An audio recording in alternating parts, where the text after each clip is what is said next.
Com a proclamação da República, o Brasil deixou de ser um país católico e passou a ser um Estado laico. A liberdade de crença e de culto é garantida pela Constituição. Mas até que ponto a liberdade religiosa de uns não afeta o direito de outros? Para conversar sobre esse assunto, Cidadania convidou Cristiane Pantoja, presidente da Comissão de Estudos Constitucionais da OAB do Distrito Federal, e Bernardo Sukienick, estudioso das liberdades religiosas, especialista e pesquisador desse assunto. Sejam bem-vindos ao programa. Obrigada, Paulo. Cristiane, o que significa exatamente o Estado laico, que a nossa Constituição estabelece que o Brasil seja um Estado laico? Estado laico significa que o poder público deve ser neutro com relação a todas as religiões professadas no Brasil. Não há que se dar privilégio a nenhuma religião e também não há que se proibir a religiosidade das pessoas dentro do pluralismo religioso brasileiro.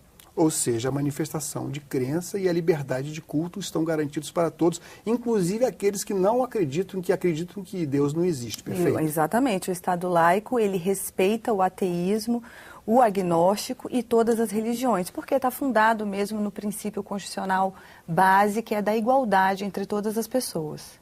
Eu fiz uma chamada no começo falando sobre até que ponto a liberdade de uns não afeta o direito de outros. No seu ponto de vista, que é um pesquisador, que conhece com profundidade, o que vem acontecendo no nosso país mais recentemente? Bom, em nosso país nós vemos que o Brasil, inicialmente, é um país que respeita a liberdade tanto de convicção filosófica como de religiosa.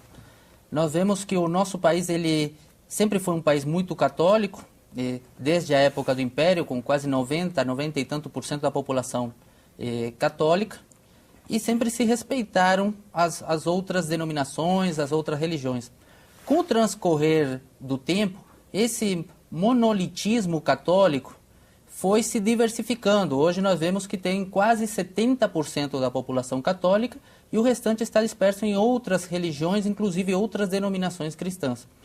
Diante disso, diante dessa, nós vemos aí diminuição dos católicos, e surgindo outras denominações cristãs, outras religiões com expressão, é que nós vamos começar a sentir se o nosso país, de fato, é um país laico e quais são os limites, justamente, nessa laicidade do Estado, nesse respeito e tolerância. Nós vamos testar nosso respeito aos outros, porque é muito fácil dizer que é um país que respeita quando todo mundo manifesta a mesma religião. Agora, quando nós temos pessoas com manifestações religiosas muito diferentes, como as religiões de matriz africana, os muçulmanos. Eu estou falando aqui, presumindo que a maioria da população brasileira é cristã, seja protestante ou não. Então, nesse momento é que nós vamos ver se os cristãos e os das religiões minoritárias, eles têm justamente esse respeito um pelos outros. Cristiane, nas nossas notas de real, existe uma citação, Deus seja louvado. Em muitas salas, inclusive acredito que de tribunais, nós temos lá um crucifixo. De que forma isso afeta as outras religiões que não são religiões cristãs? Exatamente. A questão do Estado laico, ela está normatizada, é tranquila dentro do Estado, do ordenamento jurídico brasileiro. O problema é a prática, né? O problema são os fatos. E existem diversas situações da prática do Brasil que fragilizam essa laicidade do Estado. O exemplo que você deu é uma delas. Agora, houve o ajuizamento de uma ação no Estado de São Paulo contra essa frase, Deus seja louvado, nas notas de real, e a liminar foi indeferida sobre o fundamento de que esse Deus seja louvado é um Deus genérico, é um Deus que abarcaria todas as religiões e também diante de uma tradição cultural cristã do Brasil, né?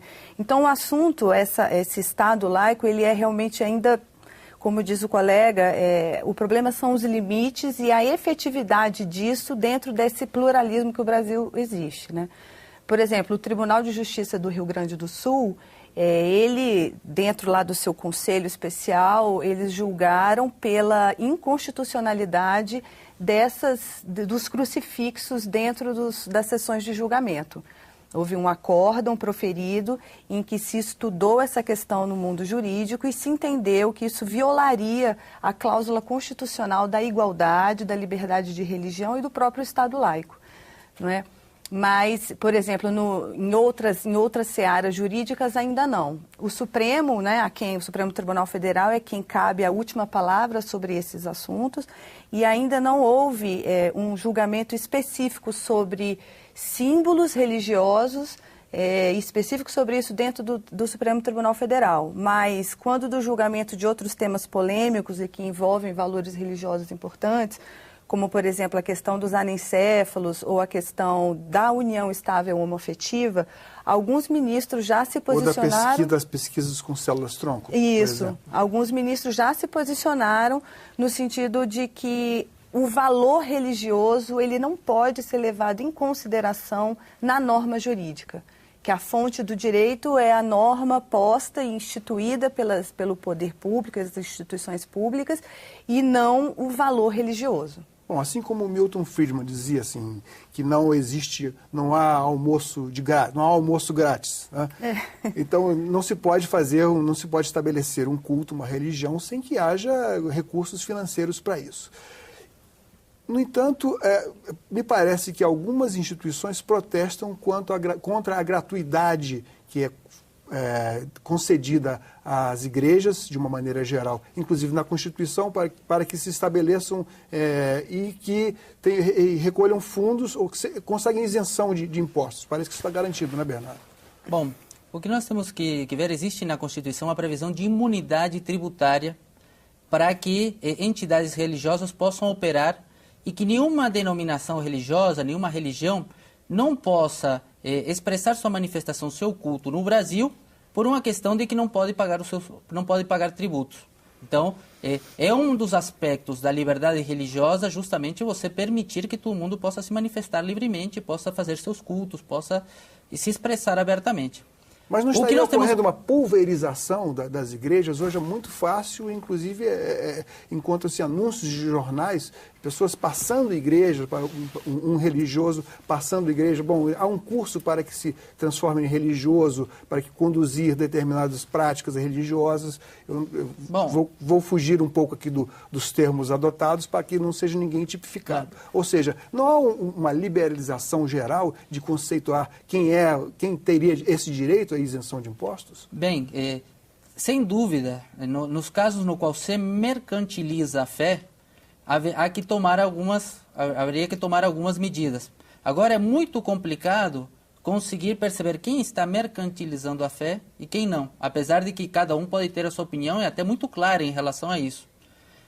Agora, muitas dessas denominações que muitas vezes as pessoas veem, dizem, não, claramente essa aí está mercantilizando a fé, vemos que tem muitos seguidores e que eles não observam da mesma forma. Então, o problema não está na imunidade tributária em si, o problema está nos abusos que existem dessa imunidade tributária que foi dada. E nesse aspecto, sim, deve haver algum tipo de fiscalização, que é muito complexo também, porque a partir do momento que você começa a fiscalizar a fé, você talvez por interesses diferentes, que não sejam os de manter a liberdade religiosa, você pode avançar em cima da fé dos outros. Então, você vai ter que fazer uma escolha. Não, olha, nós vamos ter que conviver um pouco com esses que mercantilizam a fé, em prol de talvez não avançar em cima da liberdade dos outros, que não tem nada a ver com isso, ou nós vamos buscar coibir essa mercantilização da fé, sob risco, eventualmente, de alguém que não tem nada a ver com isso, pegar e ser punido.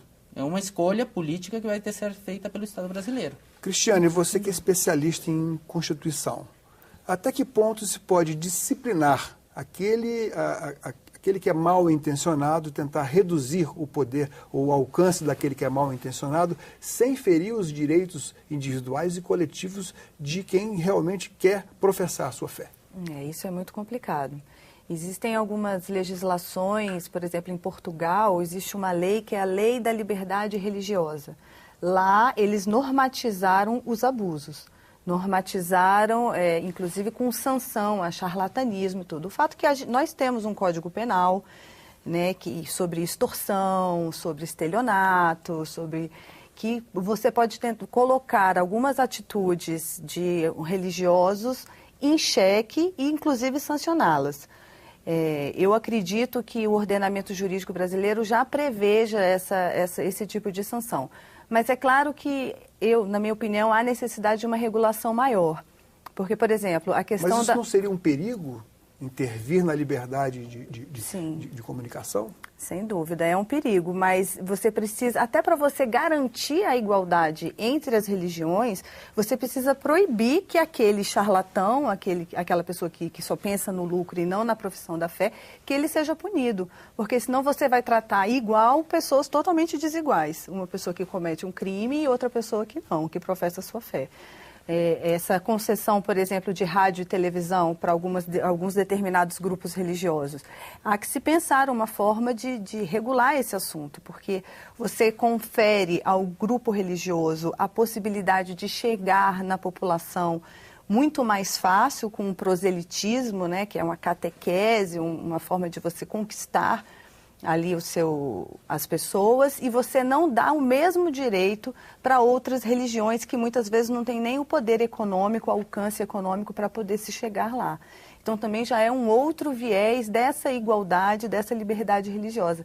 Eu estava lendo outro dia que nós temos mais de 53 milhões de televisões nas casas das pessoas. Tem casas que não têm esgoto, mas tem televisão. Então, você conceder para um determinado grupo religioso o poder de chegar até as pessoas, você certamente vai estar desequilibrando essa igualdade. E dentro disso, você também, como a concessão de rádio e TV é um serviço público, você pode chegar numa interpretação de que o Estado ele está privilegiando determinado segmento religioso em detrimento de outros. Bom, é isso, mas é uma questão muito complicada, eu acho que vocês concordam, porque beira uma certa, tangencia a possibilidade de censurar.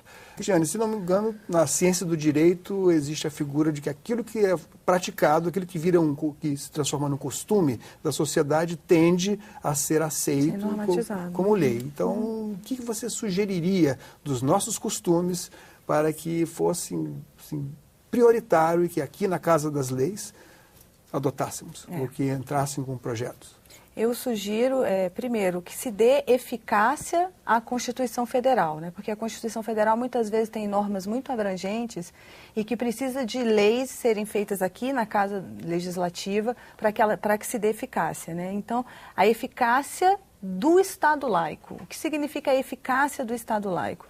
É se garantir dentro de normas que não se trate desigualmente todas as religiões, né? E mais do que isso, na minha opinião, agora avançando num tema bem polêmico, é sobre o religioso na arena política, né? Se o religioso pode participar da arena política, eu sei que é um Estado democrático, que isso é um assunto sério, mas aí você... Trata-se de uma interdição muito séria. Mas é porque você, dentro de uma casa legislativa, o religioso... Você não pode obrigar que o outro professe a mesma religião que você, e, a meu ver, não poderia, se você me permite ter uma opinião, vocês dois são especialistas, eu sou apenas um genérico aqui, vamos dizer assim. Você deve respeitar o outro através, primeiro, da tentativa de não impor sua religião e suas opiniões. Sem dúvida. E quando você coloca dentro da Casa Legislativa pessoas que tentam embutir no processo legislativo da norma valores religiosos de determinada religião, que uma vez aprovadas vão ter eficácia para toda a população, você acaba fragilizando mais uma vez a igualdade e o Estado laico.